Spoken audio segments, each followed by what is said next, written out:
when I started writing in full earnest around the time the Arab Spring kicked in. And I asked myself, so am I going to be writing about people like Gaddafi all through? No, the Sahara has produced better people now. And of course, Tajuddin Abdurrahim came to mind. Now, Tajuddin was a Pan-Africanist in the true sense of the word. I think I have not found one book yet that contains all his thoughts or all his speeches, but I have encountered him one essay at a time, and he's one man that every African should read, because he has a vision of who we are and who we can be.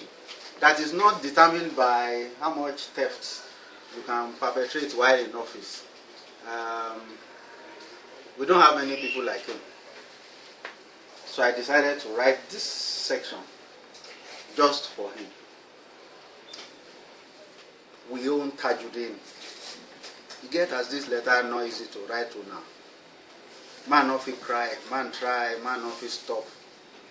Man eyes be like busy road, plenty pain, man no fit cry, like pikin. Man try, man no fit, man pikin just no fit stop. Man travel go from Tua. People there they cry. The pain na one kind pain.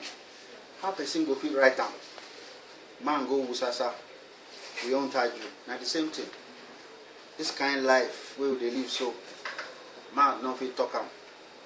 Ground no level. So for head and in wife, don't born plenty pikin for we country like Kokoya. Niger pikin, Africa pikin. They try organize. You don't think where we don't they suffer. Time don't reach now to stop agonize. Make country pikin them tanda proper. And that was as far as I could go with my attempts to do, and I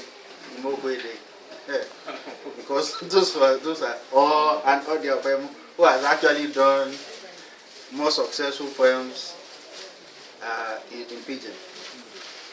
Yes. Do you know that one thing that modern civilizations don't do is to acknowledge the African roots of most of what we now use, including the calendar. The calendar that we now use worldwide was first invented in Egypt based on their observation of the stars. And it occurred to me that how can we have a whole continent and there is not one faculty that is offering astronomy in any of our universities? There are efforts in South Africa to start serious astronomy, but how did we do it that we forgot the origins of our own civilization as a people? Because there is no tangible benefits. I mean, astronomy is not easy anywhere in the world. If you read of what happened to Copernicus, Tycho Brahe, all those people, they were all hounded out or wherever they were. Some of them, like Galileo, had to negotiate their ways around persecution. One, because these are things that consume a lot of resources and don't have much to show you by way of returns. But that is no reason for us to stop. I think it's actually a reason for us to go back and embrace knowledge in all its manifestations, not just the ones that will enable us to embezzle 22 billion naira from retirement funds of innocent workers.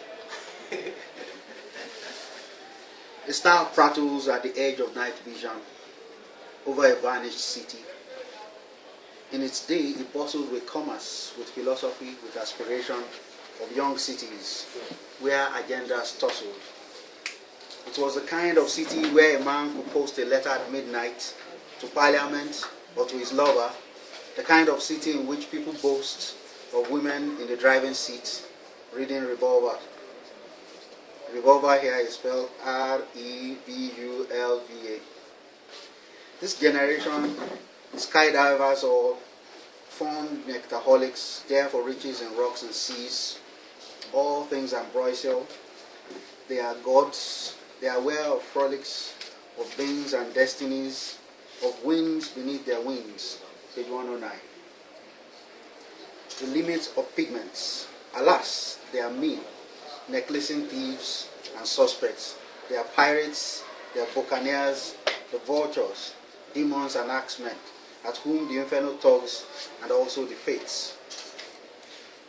Far too fricative, the gathering distant storm, sending shreds of warnings to tourist intentions through ears and teeth enamel. Repose is numb, the body knows, regardless of new inventions, promising protection, armor against the elements.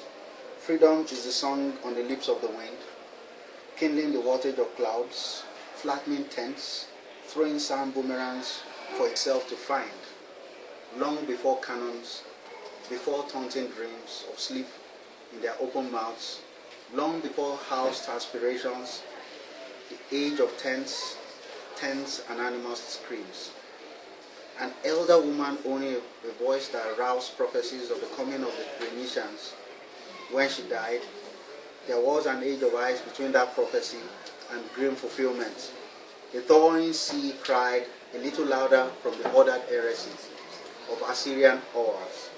Their coming was predetermined, like a sea cavalry's, and their faces shone with embers from another sun, as yet unexamined. They made their way through one death zone after another. Theirs was the first real menace to threaten the elements. The monstrous competence of galley-owning slaves, of galley-dwelling soldiers was stuff for Horace. And when they landed, speech raced into the present tense. I think I'll stop there. Yeah. So that questions. Yes. Thank you. Questions, Please, comments. questions, comments. Yeah, more questions. Yeah. You